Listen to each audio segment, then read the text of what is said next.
Hello, good morning. Hanuman சீதைக்கு நன்கு கேட்கும்படியான தூரத்திலிருந்து பின்வரும் மதுரமான வார்த்தைகளை சொன்னார். ஈஷ்வாகு குலத்தில் தசரதன் என்ற ஒரு ராஜா இருந்தார். பராக்கிரமத்தில் இந்திரனுக்கு சமமானவர். அவருக்கு ராம, லக்ஷ்மண, பரத, சத்ருக்கனன் என்று 4 மகன்கள். அதில் மூத்தவர் ராமர். பூரண சந்திரனை ஒத்தவர். தனக்குரிய தர்மத்தை நிறைவாக நடத்துகிறவர். வீரசிகாமணி. அந்த வீரர் சத்தியம் தவறாத வயோதிக தந்தையின் சொல்லுக்கிணங்க தன் பத்தினியோடும் தம்பியோடும் ராஜ்யத்தை விட்டு வனத்துக்கு வந்தார். அங்கே இஷ்டமான ரூபத்தை எடுக்கக்கூடிய அநேக ராட்சச வீரர்களை கொன்றார். கரதூஷணர்களும் ஜனஸ்தானத்திலுள்ள ராட்சசர்களும் ராமனால் மடிந்ததை கேட்டு ராவணன் கோபம் கொண்டு பொன்மான் என்ற மாயையால் ராம லக்ஷ்மணர்களை வஞ்சித்து ராமனுடைய பாரியை ஆன சீதையை அபகரித்தான். ராமன் சீதையை தேடிக்கொண்டு கிஷ்கிந்தைக்கு வந்தார். சுக்ரீவன் என்கிற வானரனுடன் சிநேகம் செய்தார். மகாபலவானும் சத்ருக்களை வேறறுப்பவருமான ராமமூர்த்தி சுக்ரீவனுக்கு விரோதியான வாலி என்ற வானர ராஜனை கொன்று தன் மித்திரனுக்கு அந்த ராஜ்யத்தை கொடுத்தார்.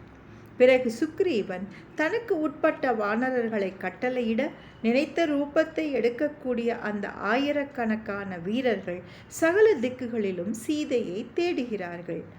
அவள் இங்கே இருக்கிறாள் என்று சம்பாதி என்ற கழுகு சொல்ல கேட்டு அனுமானாகிய நான் அவளை பார்க்க விரும்பி 100 யோஜனை விஸ்தீரணமுள்ள இந்த சமுத்திரத்தை அதிவேகமாக தாண்டினேன். பாக்யவசத்தால் அவளை கண்டேன். சரீரத்திலும் ரூபத்திலும் வர்ணத்திலும் காந்தியிலும் ராமன் எனக்கு வர்ணித்தது போலவே இருக்கிறாள் என்று முடித்தார். இதை கேட்டுக்கொண்டிருந்த ஜானகிக்கு உண்டான ஆச்சரியத்தையும் ஆனந்தத்தையும் சொல்லி முடியாது. அவளால் இது உண்மை என்று நம்பவும் முடியாமல் விடவும் முடியாமல் தவிர்த்து நின்றாள். உற்று எல்லா திக்குகளிலும் கவனித்தாள். யாரும் தென்படவில்லை. பிறகு தான் நின்று கொண்டிருந்த மரத்தை நோக்கினாள். ஏதோ ஒரு ரூபம் மகா தேஜஸ் உள்ளதாக காணப்பட்டது. முதலில் தாயாரின் கடாட்சம் அனுமனுக்கு கிட்டியது. வணக்கமாயும் மிருதுவாகவும் இவன் பேசுவதால் இவன் ஒப்பற்ற புத்திமானாக இருக்க வேண்டும். மதுரமான மங்கள வாக்கியங்களால் நான் தற்கொலை செய்து கொள்வதிலிருந்து தப்பித்து உயிர் பெற்றேன். உதிக்கும் சூரியனுடைய வரவை தெரிவிக்கும் அருணனைப் போல என் பிரியநாதனான ராமமூர்த்தி வருவதை தெரிவிக்க வந்த தூதனோ என்று ஆனந்தம் கொண்டாள். இதற்கு நடுவில் அனுமான் இவளுக்கு முன் வந்து அமர்ந்தார். நமக்கு பிரியமான வார்த்தையை சொல்லும் இந்த ஜந்து மாயையாக இருக்குமோ என்று பயத்தால் மனம் நடுங்கினாள். ராமா, லக்ஷ்மணா, என்னை இப்படிப்பட்ட கஷ்டங்களுக்கு உட்படுத்தி கைவிட்டீர்களே என்று மனமுருகி அழுதாள். பிறகு தெய்வ அனுகிரகத்தால் இவன் ராமன் அனுப்பிய தூதனாக இருந்தால் என் அழுகையை கேட்டு ராட்சசிகள் விழித்து கொண்டு கண்டுபிடித்தால் என்ன செய்வது என்று தன்னை கட்டுப்படுத்தி கொண்டாள். இப்படி அவள் படும் கஷ்டங்களை பார்த்து அவள் அருகில் சென்று அவளை வணங்கி, தாமர இதழ்களை போன்று நேத்திரங்களை உடையவளே, சகல விதத்திலும் உத்தமமானவளே, தாங்கள் யார்?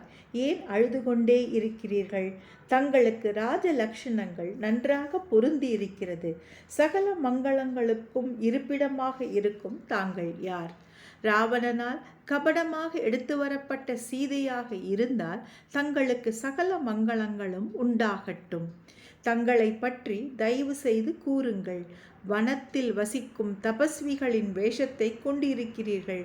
ஆகையால் தாங்கள் ராகவனுடைய பாரியை என்று நிச்சயமாக எண்ணுகிறேன் என்றாள். ஜானகி அதை கேட்டு ராமனை பற்றிய வார்த்தைகளால் சந்தோஷித்து மரத்தடியில் இருக்கும் ஆஞ்சநேயரை பார்த்து, பூமியில் ராஜசிரேஷ்டர்களுக்கு தலைவரும் மகாவீரருமான தசரத சக்கரவர்த்திக்கு நான் நாட்டு பெண். விதேக ராஜாவான ஜனகர் என்ற மகாத்மாவுக்கு பெண். புத்தியர் சிறந்த ராமச்சந்திரனுக்கு பாரியை. என் பெயர் சீதை. திருமணமாகி 12 வருட காலம் ராகவனுடைய அரண்மனையில் சகல வசதிகளையும் அனுபவித்தேன். 13வது ஆண்டு ரகுநந்தனுக்கு யுவராஜாவாக அபிஷேகம் செய்ய நிச்சயித்தார்கள். சக்கரவர்த்திக்கு பிரிய பாரியை ஆன கைகேயி தன் பர்த்தாவிடம் முன்பு ஒருமுறை தனக்கு சக்கரவர்த்தி கொடுத்த 2 வரங்களை உபயோகித்து ராமன் 14 வருட காலம் காட்டிற்கு செல்ல வேண்டும், பரதன் நாடாள வேண்டும், இல்லாவிட்டால் அன்னபானங்களை தொடாமல் உயிரை விடுவேன் என்றாள். தசரதர் சத்தியம் தவறாதவர். ராஜ்யத்தை ஆள்வதை விட தந்தையின் சத்தியத்தை காப்பாற்றுவது மேன்மை என்று ராமன் காட்டிற்கு புறப்பட்டான். அவனுடன் நானும் லக்ஷ்மணனும் உடன் புறப்பட்டோம். சக்கரவர்த்தியின் உத்தரவுப்படி புறப்பட்டு வனவாசம் செய்ய நிச்சயித்தவர்களாக பார்க்க பயங்கரமான தண்டகாரண்யத்திற்கு புறப்பட்டோம். ராமனுடைய அபார தேஜஸை அறியாமல் கெட்ட புத்தியால் அவருடைய பாரியை ஆன என்னை அபகரித்தான்.